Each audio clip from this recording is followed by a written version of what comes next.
Okay na yung ating pansit palabok. So, may on version lang yan. So, kung gusto niyo mapanood yung pagluto ko ng palabok, guys, good morning. So, magluluto ako ngayon pala ng palabok. Yan. Pinakuluan ko muna siya. Hindi ko na pinakita. So, kasi birthday ngayon ng aking second sa panganay. So, tabi muna natin yung luluto ako ng palabok. So, lagyan natin siya ng mantika. Yan. At magigisa tayo dyan ng bawang at sibuyas. Kasi ngayon, kung mag-order ka ngayon, nako, mahal ngayon ang mga ito na lang gagawa ng lulutuin. So, ilagay natin itong bawang at sibuyas. So, haluin natin.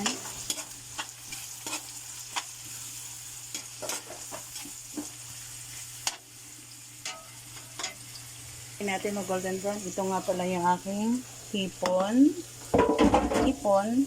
Then, ang aking tinapa.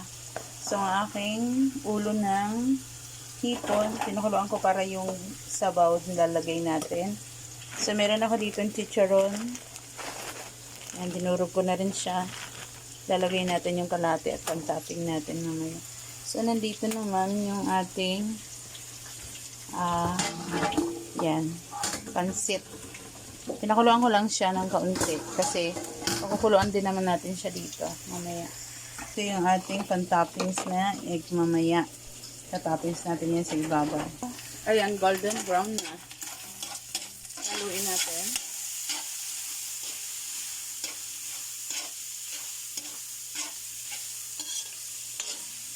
Ang labo, no? Continue lang ang ating paghalo.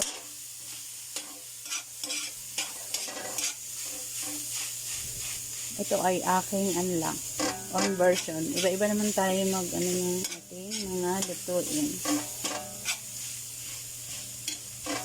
So, lagay ko na yung tinapa.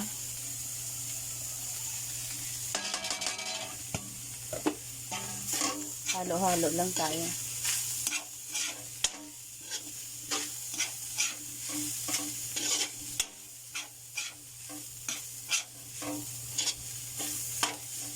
Tapos, ang ating hipon.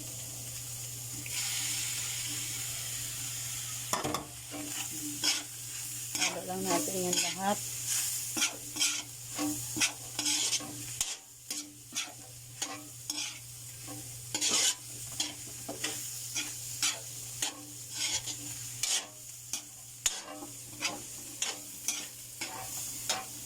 Tapos ang ating chicharon.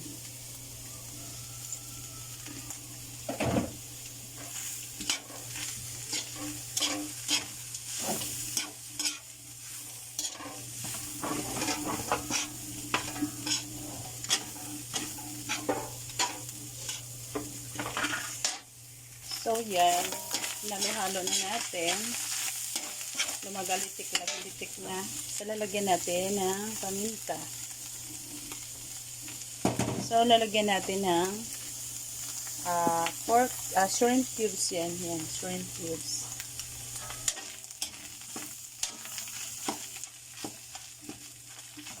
Haluin natin ng haluin. Yan na yung pinaka lasa. So, yan. Haluin lang natin ng konti.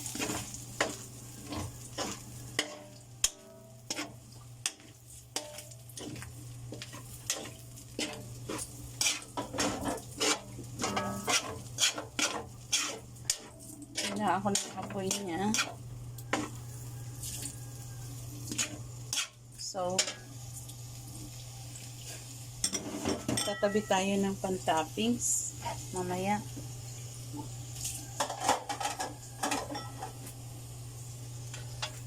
Kinuha ko yung mga buo-buong hipon. Pang-toppings natin yan. Para mamaya.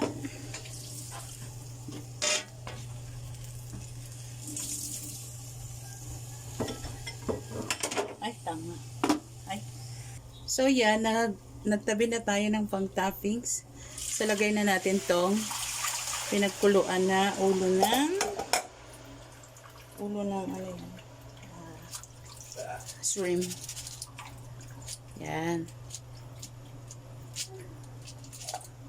Tapos, saka natin ilalagay ang, wala kasi ako nabiling aswete na ano. Ito na lang. Pwede naman to aswete na powder.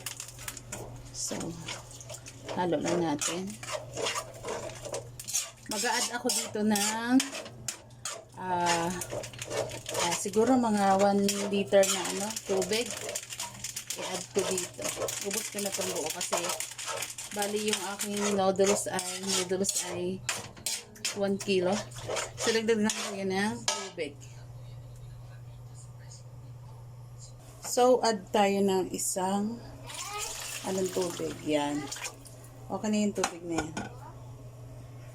So, antayin na lang natin siyang kumulo. Then, mamaya, papakita ko sa inyo ang finished product natin.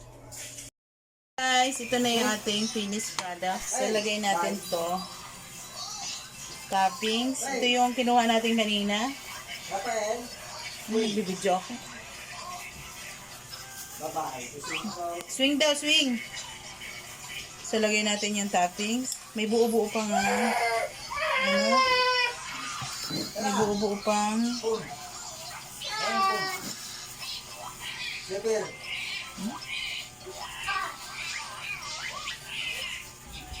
lagay natin to yung mga buo-buong hipon. So, syempre, lalagyan din natin itong isa.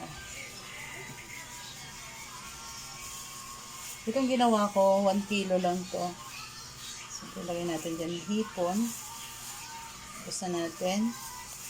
Then, ito yung natirang chicharon. Yan, simple lang. Kasi pag mag-order ka,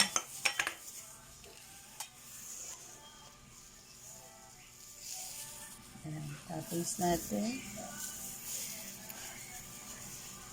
Toppings natin dyan. Yan. Huwag mo na galawin.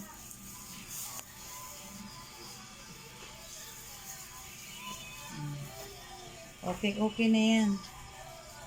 Toppings. Ito.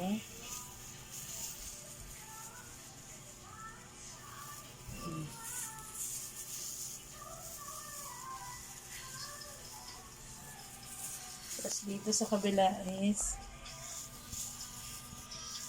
lalagyan din natin. Ganun lang kabilis ang paggawa na sa gitna.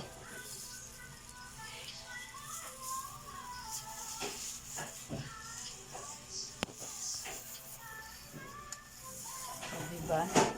So, lagyan natin ito.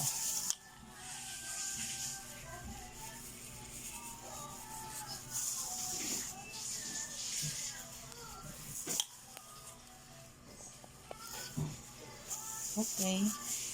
Ang kalamansi, ano yan? Ang kalamansi. Ano? Hindi mawawala sa ating mga dito mo na po. Okay. So, yun yung finished product natin. Birthday kasi ng aking ano. Diba? Ito, may ginawa akong po ito.